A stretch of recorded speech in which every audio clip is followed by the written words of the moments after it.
Hello and welcome back to Best Bets. What is going on? I am Matt O'Leary, joined by Newsday's NFL pick columnist Joe Maniello. Joe, how's it going? Doing good, Matt. How are you? Doing pretty good. It was a tough week last week. 1-4-1 for you, bringing it to 46-41-4 on the season. 3-3 for me. 43-46-2. We're kind of in the dog days here of the NFL season. Yeah, tough week. Can't wait for it to be over now. Absolutely. So we're recording a little bit earlier with the New York Jets playing on Thursday night. They have a huge game at home against the Jacksonville Jaguars. They are 1.5-point underdogs. What's the feel here? Jets are underdogs, right? Yep. Yeah, I feel like it's almost the exact same situation as Sunday against the Lions last week. 1 point spread, basically a 2-point spread. Jets hosting a team that's hot. Jaguars have won 4 of 6, I believe. Trevor Lawrence has 14 touchdowns and 1 pick during that span, I think, something like that. Yep. He's playing like the number 1 pick, and it's interesting. They played last year, and the Jets won that game, I think, 26-21 at home. But both teams are improved since then, and I don't know. To me, this game is all about, Zach Wilson. I feel like if he can make the throws, because, I saw that you tweeted about it on one of your podcasts or shows that the Jaguars pass defense, that's their biggest issue. If he can make these, throws that NFL quarterback should make, the easy ones, it's amazing. He makes like these long throws to Uzoma that you don't expect someone to make a Montana throw or Elway throw, but he can't throw like the 20-yard cross or whatever, the slant. So if he can make these throws, I feel like this is. I'm going to go with the Jets here. I don't know, the Jaguars, as good as they played. This is a warm weather team coming up here. I think it's supposed to rain tomorrow night. So if it's in the 30s or even low 40s and rain, I think this is a game for the Jets defense. As good as they played, can they get a turnover? Can they get a big turnover once, this team? Can they get a pick six or a fumble recovery or something? I mean, I'm not putting a loss on them last week because of they did give up that touchdown, the go-ahead touchdown. That was huge, obviously. But I put that loss more on Salah with the timeout at the end. They should have at least gotten a 40-yard field goal, maybe even won the game. Defense did give up a long play there. But can they, for once, make a big play, like get a strip sack, like the way Thibodeau did for the Giants last week? I mean, as good as the Jets defense has been, they don't have a signature moment like that. I mean, they picked off Josh Allen twice, but so I don't think that you're going to need a play from the defense. Right? I can't see Zach Wilson just winning the game on his own. But this is it. I mean, this is the Jets season. They're 7-7. They win this game here, they can win out. They can win at Seattle or Miami, but they need to win this game here. You can't lose this game. So I don't feel confident about it, but I'm going with the Jets. I think it's a 23-20 kind of game either way, but I'm going to go with the home team here. Yeah, we're kind of on the same page. I was going to say 2017 Jets, but the reason why I'm going with them this week is I think obviously lost 3 in a row. These 3 games, they've been in each and every single one of them. It's just been these tight games where these little things seem to be the difference. And this past week against the Lions, it was so many things. Like, for instance, the quarterback play wasn't good enough, missed too many throws. Salah with the timeout at the end was frustrating. You mentioned the defense giving up the big play, but even with that big play on 4th down, they only allowed 13 points. That should be enough. But then you had the special teams blunder on top of that. I think it's going to be a low-scoring, kind of sloppy game because, a rainy game. The Lions coming up from a warm weather team coming to play in the Northeast in the elements in the rain. I don't expect them to put up a ton of points offensively. And this Jets defense is still really good, but you're right. One of these days they got to start getting turnovers again. They haven't really done that the last few weeks, which is why they've really been struggling. But the season's on the line. I think they know what's at stake here. I think they get it done at home in kind of a sloppy one, 20-17 Jets. So their season stays alive going into Christmas. Let's go to the Minnesota Vikings and the New York Giants. Minnesota coming off a crazy win. They are 3.5-point favorites in this one. What do you think? Yeah, I've been picking against Minnesota basically all year. I mean, last week, to me, everyone's talking about the comeback, but so what? I mean, they were down 33-0 to the Colts. That tells me more than a comeback. I like the Giants here. I think they might win the game. Colts, it's amazing. Both these teams have been living by the one-score win. The Vikings are 10-0, one-score games. The Giants are 8-2-1. So all I know is that this is going to be close. And in the fourth quarter, it's going to be like 24-24 or something like that. And someone's going to need to make a big play. But I'm going with the Giants here. Again, the all-important hook at 3.5. And, we always talk about if you think the underdog can win outright, it's an easy pick. So I don't think the Vikings have been a dominant team all year. They could easily have 7 wins instead of what are they 11 now. So I don't think they're. And the funny thing, these teams can meet again in the wild card round. This could be like a 2-7 matchup or a 3-6 matchup. But I think the Giants have. I think Saquon Barkley, the way he played Sunday night against Washington, and I think the Giants pass rush with Thibodeau and can't think of the guy's last name, El the way they're playing, I think that I don't know if I said that right, but I think they can give Kirk Cousins some issue. My biggest concern with the Giants is the secondary isn't that great, and Justin Jefferson can torch them, but Wink Martindale loves to blitz, so I don't know if Cousins could be rattled in this game. And I feel like this could be a situation similar to last week. I could see the Giants getting out to an early lead, and then the Vikings playing catch-up. So I think it's going to be a fun game, high-scoring game, but I'll take the Giants 27-24, something like that. Yeah, I think that sounds about right. I'm taking the Giants as well, and at that extra half a point there with the 3.5, I think is really a big difference in this one, because I think it's a field goal game either way. I think, obviously you mentioned it. These two teams, they play really tight games. Minnesota, they just keep, I don't know how they keep winning these games, Joe. These tight games, they come back, they have a crazy comeback, they survive against the Jets, and there's been so many of them for this team this year. But I really like how the Giants played last week against Washington. The defense came up and made some big plays. It really looks like Kayvon Thibodeau's coming into his own, and I think he plays a big role in this Giants defense in this game for the Giants against Minnesota here. And I think they do enough. 24-21, I'm with you. I think they could win this one by a field goal. Maybe we even get an overtime game with just how close these two teams play. But I think the Giants really do have a chance to win this one outright. And, they gave themselves a little bit of wiggle room with their win this past week, but they're fighting for playoff positioning too, so they need this one just as bad. I'm going to take the Giants here. There you go. How about a best bet? We're not going to do a game of the week because we were going to do Cowboys Eagles, but with the injury, we'll pass off on that. We'll do 2 bonuses. We'll do a best bet now. What do you think? Speaking of teams looking to help their case in the playoffs, I'm going to go with the Lions here as my best bet. Only -2.5 at Carolina. I'm not crazy about Jared Goff in the cold weather, but there's something about this Lions team, and they've won 6-7 after a 1-6 start. I mean, Dan Campbell, to me, if they make the playoffs, I think he might be the coach of the year, the way he's rallied his team. And I don't know, the Panthers are a good story. They play hard for Steve Wilkes, but you saw last week when they lost to the Steelers.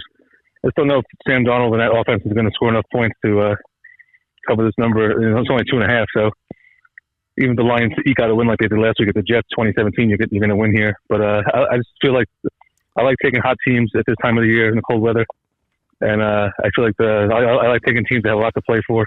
And the Panthers, they still have a shot at the division, but it's not going to happen. So the way the Lions are playing right now, I mean, they have so many weapons on offense, and defense is playing better. They have a really good offensive line.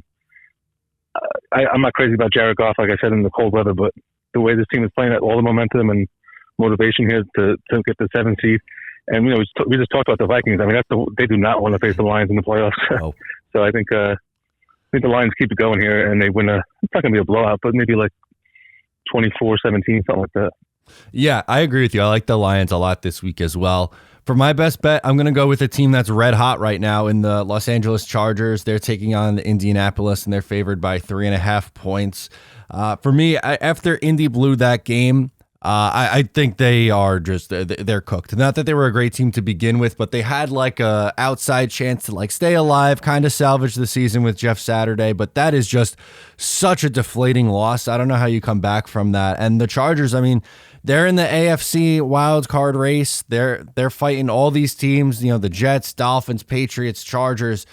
They all need to win these games. And I think, obviously, this is a pretty good matchup for them. I really don't trust Indianapolis at all. And the Chargers, coming off a good win against Tennessee, they always play close games, so the hook is scaring me slightly, but I think they can win this one, something like 24-17. I just don't see the Colts being able to score enough in this one. I agree. I'm going to write my column. They have an extra 2 days to get over that loss, but 9 days. They need like 9 months to get over that kind of defeat. I mean, I agree. They're toast. Yeah, absolutely. So, how about an underdog? What's one that you like? I'm going to go with the team here last week that I kind of almost talked myself into taking, but I didn't. And it's the Chicago Bears. Last week they were getting 9, I think, against the Eagles at home. I wrote my column. I was like, the backdoor cover does scare me a little bit, but I'm still going to take the Eagles. And of course, the Bears covered. They were down 17-6, and then I think 25-13, and they scored the cover. With a guy like Justin Fields, I feel like he's always due for a big play, or you can always count on him for like some big kind of play. So it's hard to lay a big number against a team like that, even though they're not great. But the reason I like the Bears here is the Bills just had a huge win against the Dolphins at home to clinch the division, right? Yep. And then next week they play, in my opinion, it's going to be the game of the year, Monday night against the Bengals. So, I don't know, 3-win Chicago in between, planning with Christmas with your family. You think they're going to be into this game? So I think they're going to kind of overlook the Bears a little bit. They're going to win, but I don't think it's going to be a blowout. They'll win by 6, 7, 8, something like that. So I like the Bears here a lot, getting 8.5. I don't think they're going to get blown out. So, and even if they are losing like 30-17 late in the game, you can always count on Fields to have a 50-yard run and then they score. So I feel like it's a safe pick here to take all those points. So Chicago plus 8.5. All right, I like that one. That's some good logic. I could buy what you're selling there. For me, I'm going with the Packers getting 4.5 points against Miami. Miami's lost 3 in a row. They looked bad against the 49ers. They looked bad again against the Chargers, and bounced back a little bit in a crazy game against Buffalo, just unable to finish off the job. But I think the Packers are going to do enough to hang around, and I think they might have an outside chance at an upset here. They obviously coming off a win over the Rams where they didn't look great, but put up 24 in a 24-12 win. They beat Chicago 28-19, but even in the loss to the Eagles, their last loss, they had a 33-point performance. So Miami needs this one badly, but I think Green Bay hangs around. I think this is a closer game than some people are going to anticipate. So I'll say the Dolphins still win outright, but like a 27-24 game.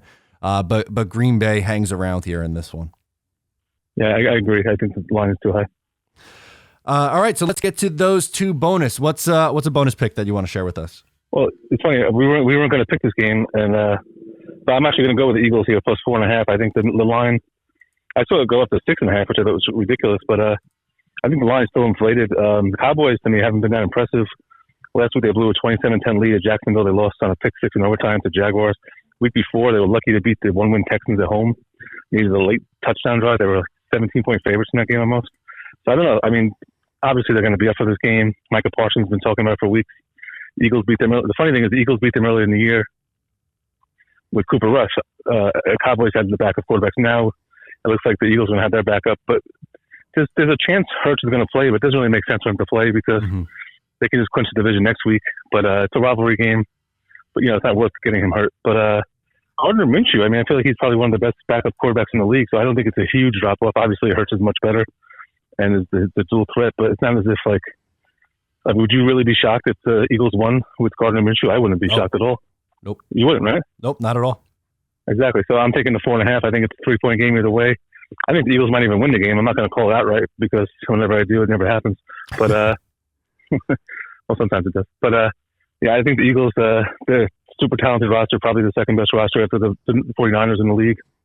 Up and down both sides. They've been dominant this year. And I think, they'll be up for this game. And it's a rivalry game. And I think it's going to be a close game. It's going to be a fun game. Maybe I think it's going to be high scoring too, 30-27 either way. So I love getting 4.5 points in the rivalry game, the Eagles.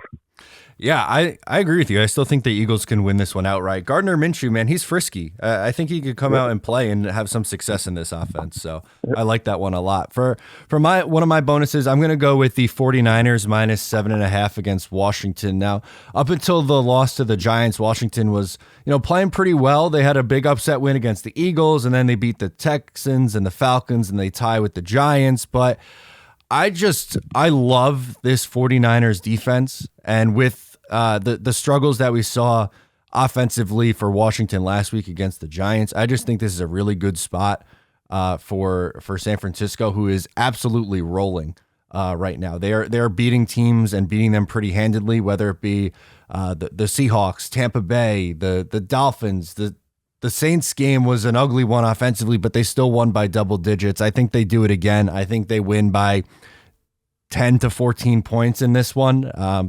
27-14, something like that.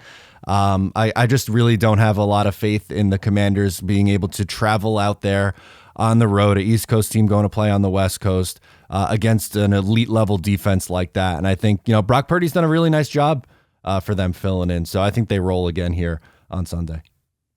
Yeah, it's an interesting game. I understand why you're picking them. I get it. But I don't know, 7.5 seems like a lot for me. I feel like the Niners with Purdy, I don't know. They blew out the Bucks, but I think it's going to be closer than that. I just feel like the Commanders are, fighting for a playoff spot. So I think it's going to be Niners win, but I think it'll be closer. All right, there we go. So how about last one, another bonus? I was going to take the Bengals minus 3.5 at New England, but then I realized that my logic with the picking against the Bills, I can see the Bengals looking ahead to the big game against the Buffalo Monday night. But I think they'll still win and cover. But I know the Patriots are weird, but 3.5 scares me. So I'm going to go with the other Ohio team, the Cleveland Browns, minus 2.5. Sometimes I listen to other people's picks, other prognosticators, and one guy who was making his picks said something about it's going to be like 10 degrees there on Saturday. So I just Googled it to check it. It's going to be like real feel 12 degrees in Cleveland playing against a dome team in New Orleans. I mean, New Orleans to me has been, right with Baltimore and Arizona this year have been like the most annoying teams to pick. You never know what you're going to get with these teams. Yep. But I just don't like the matchup. Them going to it's going to be freezing and Cleveland at home. Deshaun Watson, seems to be improving every game. And the Browns off a nice win at home against the Ravens. I think it'll be low scoring, 14-7, something like that, 14-10. I don't think there'll be a lot of points if it's going to be really cold. And the Browns, they're 6-8. They have a shot at a wild card. And the funny thing is, if they had beaten the Jets in that miracle game early in the year, they could have a much better chance here.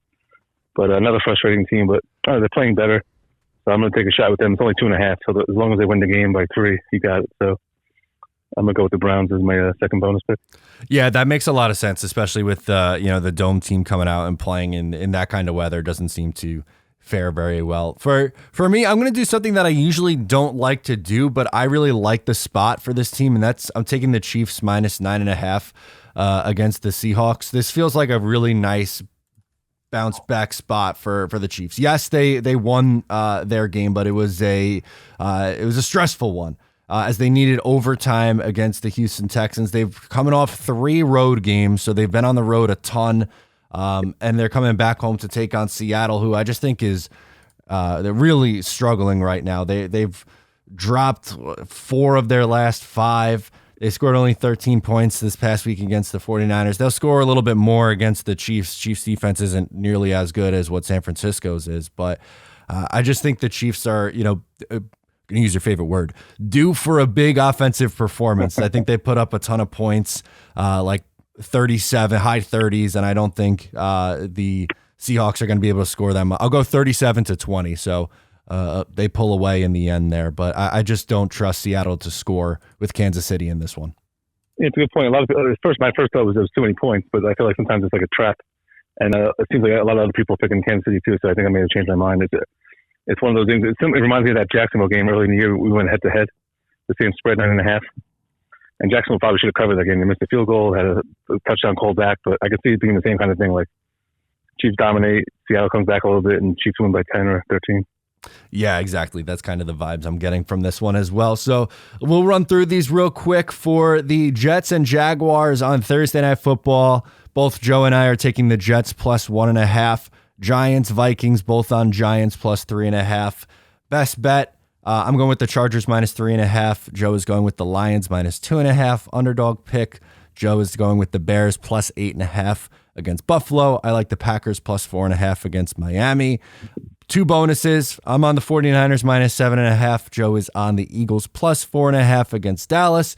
And then Chiefs minus 9.5 for me, and Browns minus 2.5 for Joe. Joe, thank you so much, as always, for joining me, and good luck. Hi, Matt. Thank you. Merry Christmas. Merry Christmas.